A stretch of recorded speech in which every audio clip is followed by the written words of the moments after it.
माँ का लाडला। अरे बबलू बेटा, बड़ी ही मुश्किल से पाल पोस कर तुझे बड़ा किया है। तू जानता है, एक बार घर में दूध सिर्फ 1 गिलास ही बचा था। फिर माँ, फिर क्या हुआ?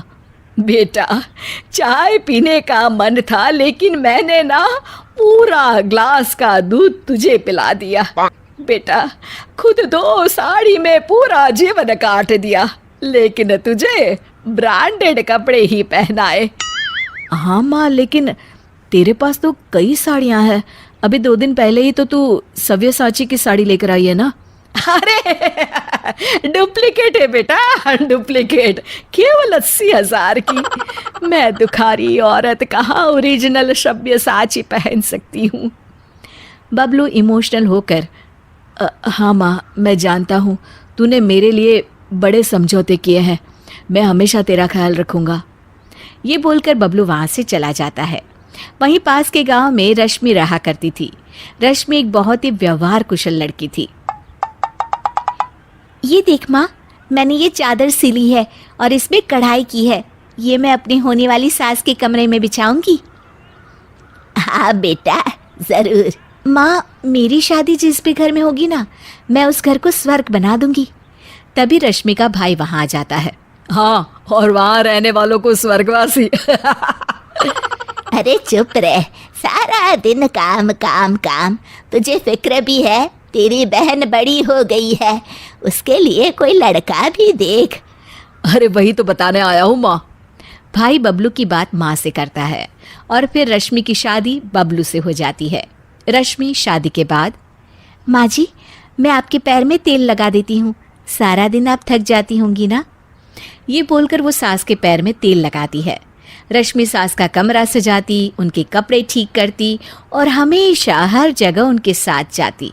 लेकिन सास तो सास है। एक दिन रश्मि की माँ उसके ससुराल आती है। अरे रश्मि बेटा, कैसी है तू? बहुत दिन हो गए, तुझे देखा नहीं तो मिलने आ गई। अरे माँ, आप बताया नहीं कि आप आने वाली हो, मैं आपके लिए कुछ अच्छा बनाती। तभी वहाँ रश्मि की सास आ जाती है। अरे बेटी के घर का तो पानी भी नहीं पिया जाता रश्मि बहू। वो तो बहुत पुरानी बात है माँ जी। माँ तो इतनी दूर से आई हैं, कुछ खाएंगी नहीं तो कैसे होगा। अरे नहीं नहीं रश्मि, कोई बात नहीं, बस तुझसे मिलने और तुझे देखने का मन था, सो चली आई। अच्छा, अब चलती हूँ। रश्मि को सास की बात का काफ़ी बुरा लगता है, लेकिन वो कुछ नहीं कहती। अगले दिन, अरे बबलू, तेरी सास आई थी कल, बेटी के घर आई और वो भी खाली हाथ। मैंने तो खड़े पैर ही वापस करवा दिया। ठीक किया माँ, आप जो कहेंगी करेंगी वो कभी गलत हो ही नहीं सकता। रात में रश्मि बबलू के कमरे में आने का इंतज़ार करती है। आज तो मैं इनसे पूछ कर ही रहूँगी, ये क्या तरीका होता है। मेरी माँ इतनी दूर से आई और बिना कुछ खाए पिए चली गई। बबलू की माँ बबलू को कमरे के बाहर ही रोक लेती है। अरे बबलू बेटा, जरा पैर तो दबा दे। माँ, मैं थक गया हूँ, रात काफ़ी है, कल दोपहर में रश्मि दबा देगी। हाँ हाँ, तेरे लिए तो रात हो गई। जब तू छोटा था पूरी रात जगाता था, तब मैं सारी सारी रात तुझे गोद में लेकर बैठी रहती थी।